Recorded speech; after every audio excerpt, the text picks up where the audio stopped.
নমস্কাৰ, নতুন এটা ভিডিঅ' ৰেচিপি লৈ মই আপোনালোকৰ মাজলৈ আহিছোঁ। আমাৰ অসমীয়া পৰম্পৰাগত খাদ্য ভাত পিঠা মই বনাবলৈ লৈছোঁ। বিশেষকৈ গৰ্ভৱতী মহিলাসকলক 5 মাহ, 7 মাহ আৰু 9 মাহত এই জলপানবিধ নানা নীতি নিয়মেৰে গোপিনীসকলে খুৱায়। সেইবাবে মই আজি ভাবিলোঁ ভাদ মাহত আমাৰ বিশেষকৈ যিসকল ল'ৰা ছোৱালীয়ে জন্মগ্ৰহণ কৰে তেওঁলোককো এই ভাদ মাহত ভাত পিঠাবিধ খুওৱা হয়। মই আজি বনাবলৈ লৈছোঁ, সেইবাবে ভিডিঅ'টো আপোনালোকৰ মাজলৈ আগবঢ়ালোঁ। ভাত পিঠা বনাবৰ কাৰণে মই এয়া পিঠাগুড়ি লৈছোঁ। পিঠাগুড়িখিনি মই মাত্ৰ খুন্দি লৈছোঁ। জহা আৰু ভাত খোৱা চাউলৰ পিঠাগুড়ি মই খুন্দি লৈছোঁ। এনেকৈ দুবাটি পিঠাগুড়ি লৈছোঁ। ইয়াত যিমানখিনি দৰকাৰ হয় সিমানখিনি দিব পাৰিব। অকণমান নিমখ দিছোঁ, নিমখ দিলে ইয়াৰ সোৱাদটো ভাল হয়। আৰু দিছোঁ মই অকণমান ঘি। পিঠাগুড়ি যিমানটো লয় তাৰ জোখমতে ঘি, নিমখ সেনেকৈ দিব পাৰে। মই ইয়াতে ডাঙৰ চামুচেৰে 2 চামুচ ঘি দিছোঁ।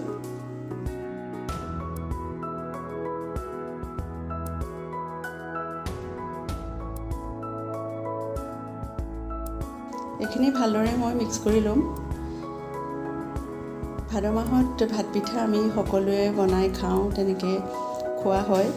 ভাদ মাহৰ অন্যতম জলপান আমাৰ অসমীয়াসকলৰ কাৰণে বিশেষকৈ। এইখিনি মই ভালকৈ মিক্স কৰি ল'লোঁ আৰু ইয়াতে মই কুহুমীয়া পানী দি সানি ল'ম ভালকৈ পিঠাগুড়িখিনি। ঠাণ্ডা পানী ব্যৱহাৰ নকৰিব, গৰম পানী দিলে ভাল হয়। পানী প্ৰথমতে মই কমকৈ দি ল'ম, একেবাৰতে পানীখিনি নিদিওঁ। একেবাৰতে পানীখিনি দিলে বেছিও হৈ যাব পাৰে।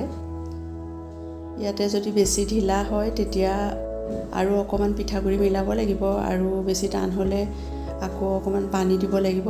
সেইবাবে কমকৈ পানীখিনি দি পিঠাগুড়িখিনি মই ভালদৰে সানি ল'ম। আৰু অলপ পানী দিছোঁ। এয়া মই সানি ল'লোঁ।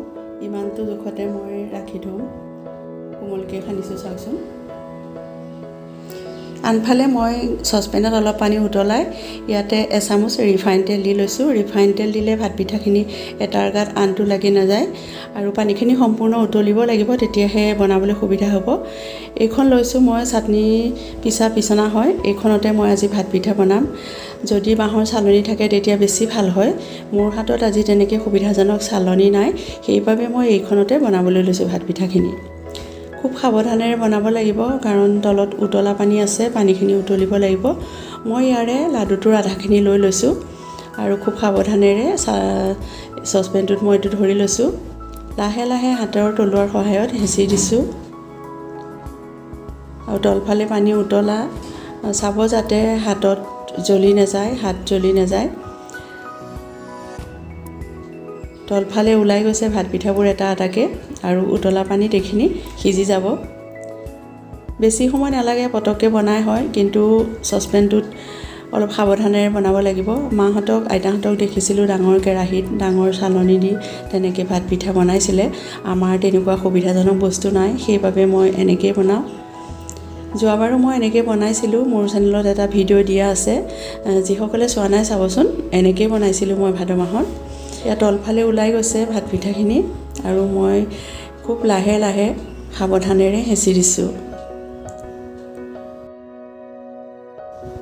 এয়া চাওকচোন, মই লৰাই দিছোঁ, ওপৰলৈ উঠি আহিছে। পানীখিনি উতলিব লাগিব, তেতিয়া এনেকুৱা হয়। যদি অলপ পানীখিনি ঠাণ্ডা হয় তেতিয়া ভাত পিঠাখিনি ভাল নহ'ব। এয়া 2 মিনিটমান সময় উতলা পানীত সিজিলেই হৈ যাব, বেছি সময় নালাগে। এয়া চাওকচোন, ইমান ধুনীয়া লাগিছে দেখিবলৈ। যোৱাবাৰ মোৰ ভাগিন বোৱাৰী আছিলে ক'ভিডৰ সময়তে, তেওঁক মই এনেকৈ ঘৰতে ভাত পিঠা বনাই খুৱাইছিলোঁ 5 মাহত। তেওঁলোকৰ মাকহঁত আহিব পৰা নাছিলে, ময়ে এনেকৈ কমকৈ অলপ বনাই পেলাই খুৱাইছিলোঁ। এয়া চাওক, এটা ফুটা থকা পাত্ৰত মই কাঢ়ি ৰাখিছোঁ, পানীটো তলদি নিগৰি যাব লাগিব।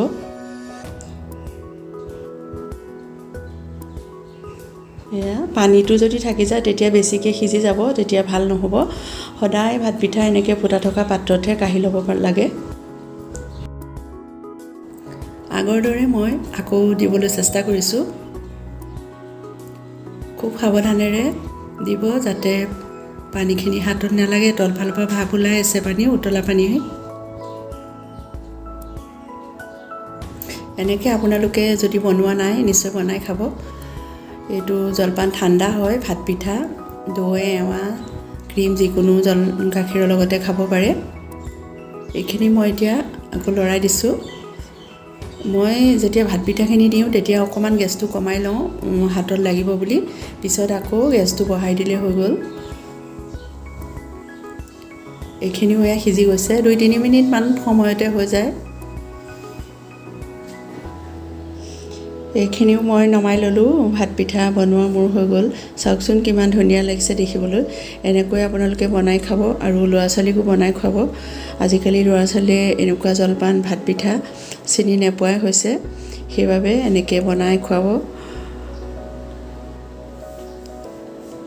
এয়া চাওকচোন দেখিবলৈ বৰ ধুনীয়া হৈছে। ভাত পিঠাখিনি এটা আনটো গাত লগা নাই। ফুটা থকা পাত্ৰত এনেকৈ কাঢ়ি থ'ব লাগে, তেতিয়া পানীটো নিগৰি যায়। মই এখন কলপাতত এনেকৈ সজাই লৈছোঁ অলপ। এনেকৈ আমাৰ মাহঁতে আমাক খুৱাইছিলে আৰু বিশেষকৈ গৰ্ভৱতী মহিলাসকলক এনেকৈ কলপাতত এই জলপানটো ধুনীয়াকৈ বনাই নীতি নিয়মেৰে ধূপ ধূনা জ্বলাই তেওঁলোকক খুৱাইছিলে। ইয়াতে যিকোনো মিঠাই দিব পাৰে, যিকোনো মিঠাই দি খাব পাৰি এই জলপানটো। ইয়াত অলপ মই দৈ দি দিছোঁ। যিকোনো গাখীৰ দিব পাৰে, দৈ গাখীৰ, এৱা গাখীৰ, ঘিউ মেউ আদি এনেকৈ দি খাব পাৰে।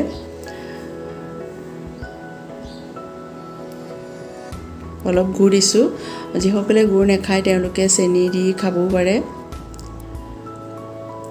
কল দি খাব পাৰে। ইয়াত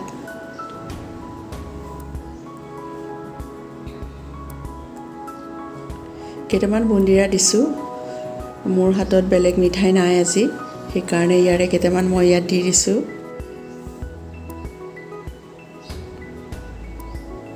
অকণমান ক্ৰীম দিছোঁ, ক্ৰীম দি খালেও ভাত পিঠা ভাল লাগে খাবলৈ।